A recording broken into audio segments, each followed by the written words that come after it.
नमस्कार। आज काल सर्प योग की चर्चा करते हैं।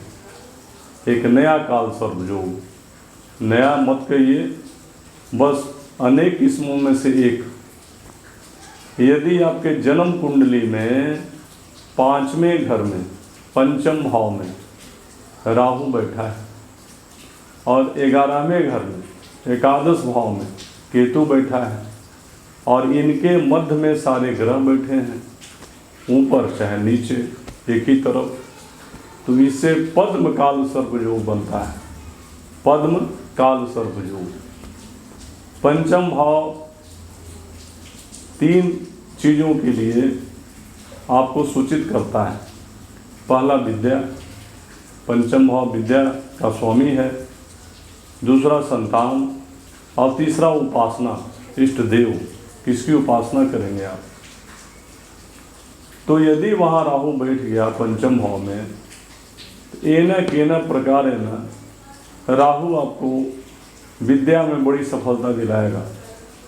आप चाहे जैसे पढ़ें, जिन परिस्थितियों में पढ़ें, मगर आप पूरी विद्या पाएंगे। लेकिन वहाँ का राहु विद्या का मीठा फल नहीं देता है। पढ़ाई तो खूब करेंगे, विद्वान तो बहुत बड़े रहेंगे, मगर विद्या लंबे समय तक अर्थकरी नहीं होती है। पढ़ता है इंजीनियरिंग और करता है बैंक में जॉब, पढ़ता है इंजीनियरिंग, करता है बीएड, इस तरह की चीज़ों को करता है। और कभी कभी वो शानदार कर सकता है 1% के से भी, वरना विद्या दिलाएगा और विद्या का फल मिलने नहीं देगा। वहाँ का राहु ये करता है। दूसरा, संतान की प्राप्ति में वो समस्याएं पैदा कर देता है। कभी गर्भपात हो जाना, कभी देर से बच्चे होना, कभी बच्चे की बुद्धिमंद कर देना, ये सब करता है पंचम भाव का राहु। हाँ, उपासक आपको बहुत बड़ा बनाएगा। अगर पंचम भाव में राहु बैठा हो तो आपकी उपासना सफल होगी।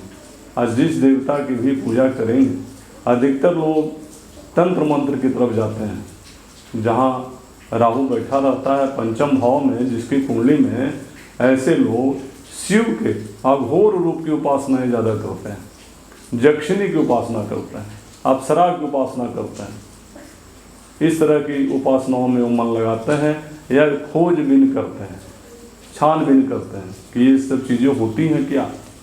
भूत प्रेत जिन पिशाच, नर पिशाच, ब्रह्म राक्षस, डाकनी साकनी, ये सब होती हैं क्या। इन सब चीज़ों में उनकी दृष्टि बहुत जाती है और वो थोड़ा भययुक्त भी रहता है। किसी ने मुझे कुछ कर दिया है क्या, मुझे नज़र लग गई है। ये सब चीज़ों के लिए पंचम भाव का राहु जिम्मेवार है। और यदि राहु के साथ वहाँ चंद्रमा बैठ गया हो, सूर्य बैठ गया हो, मंगल बैठ गया हो, अंगारक योग बना के, सूर्य और राहु बैठ गए हों ग्रहण योग बना के, राहु और चंद्रमा बैठ गए हों ग्रहण योग बना के, तो चिंता युक्त रखेगा, चिंता में रखेगा, दुश्चिंता में रखेगा कि कहीं मेरे साथ कोई अनहोनी तो नहीं हो जाएगी। घर वाले कहीं यात्रा करने जाएंगे तो आप सोचेंगे उनके साथ अनिष्ट तो नहीं हो गया। वो गलत चिंतन देता है। वहाँ का राहु संकालु बनाता है, दुश्चिंताएँ होती हैं। और कभी कभी तो इतना सोचने लगता है वो इंसान, जो भी पढ़ता है या जो भी कल्पना करता है, तो इतनी कल्पनाएं कर लेता है कि लगता है कि वो कल्पना ही सच्चा है। नींद खुलती है तो सब माया है, सब मिथक है। ऐसा है पंचम भाव का राहु। जब पंचम भाव में राहु बैठेगा तो केतु एकादश भाव में बैठेगा, ये फिक्स है। राहु पंचम भाव में तो केतु 11वें घर में। 11वें घर में बैठा केतु जीवन में अचानक धन की प्राप्ति कराएगा। वो कभी कभी आपको सिद्धि भी दे सकता है। जिस चीज़ की आप साधना कर रहे हैं उसमें सिद्धि भी प्राप्त करवा सकता है। अब बोल चाल में कहिए कि यदि आप किसी चीज़ की खोज कर रहे हैं तो आपका खोज पूरा हो जाएगा। आप लक्ष्मी की साधना कर रहे हैं, रोज श्री सूक्त पढ़ रहे हैं कि लक्ष्मी प्रसन्न हो जाएगी, तो प्रसन्न हो जाएगी। ये राहु केतु का कॉम्बिनेशन सिद्धि और साधनाओं तंत्र मंत्र में सफलता का कारक होता है। तो आप पद्म काल सर्प योग वाले व्यक्ति अगर हैं और चाहते हैं कि ये सब सफलताएं मुझे मिले,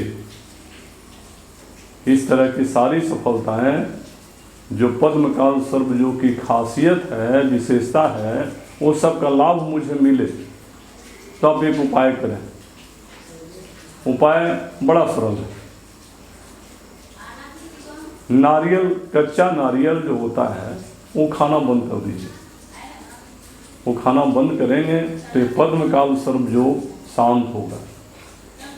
दूसरा, आप चाहे जिस जाति या धर्म के हों, देवालय जाना शुरू कर दीजिए। वर्शिप प्लेस जो भी आपका है, जिस धर्म के भी आप हैं, ये जो होरोस्कोप है ये किसी धर्म का विषय नहीं है, ये कॉस्मोपॉलिटन है, ये सब के लिए है।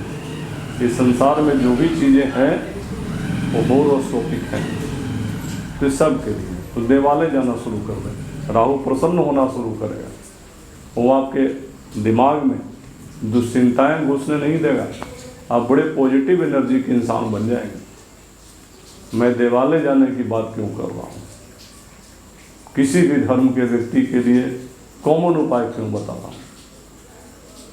भाई, जब भी आप किसी शारीरिक मुसीबत में पड़ते हैं, चाहे आप जिस धर्म के हों, किसी बड़ी विपत्ति में पड़ जाते हैं हेल्थ वाइज, तो क्या आप डॉक्टर की जाति देखते हैं? तब डॉक्टर चाहे जिस जाति का हो, बस वही भगवान होता है उस समय, वही आपका रक्षक होता है। उसी तरह से ये ग्रह है, जब आपको व्याप लें, जब आपके ऊपर एक खराब असर दिखाने लगे, तो बस आप देवालय जाना शुरू कर दें। आप आस्तिक हैं या नास्तिक हैं, उससे लेना देना नहीं है, बस आप प्रक्रिया को अपना के देखें। देवालय मुझे शांति देती है तो देवालय आपको भी शांति ही देगा। वो चाहे दुर्गा का मंदिर हो या शिव का मंदिर, उससे फर्क नहीं पड़ता है। वो चर्च हो, गुरुद्वारा हो, मस्जिद हो, उससे कुछ लेना देना नहीं है।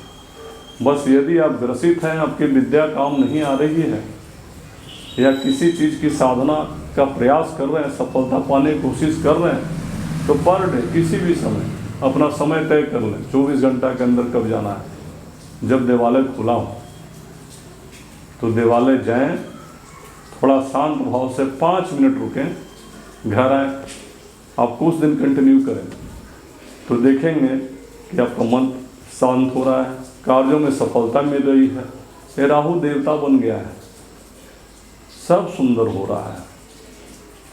और तीसरी बात कि आप सूती वस्त्र का प्रयोग करें जो नीला ना हो।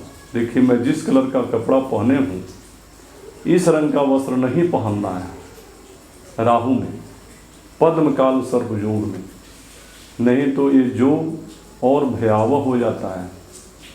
अगर मेरी बातें अपनाकर आपको आनंद आता है, सफलता मिलती है, तब मेरा YouTube चैनल सब्सक्राइब करें, शेयर करें ताकि बाकी लोगों को फ़ायदा हो, और लाइक भी करें यदि मेरी बातें फ़ायदेमंद लगती हैं। धन्यवाद।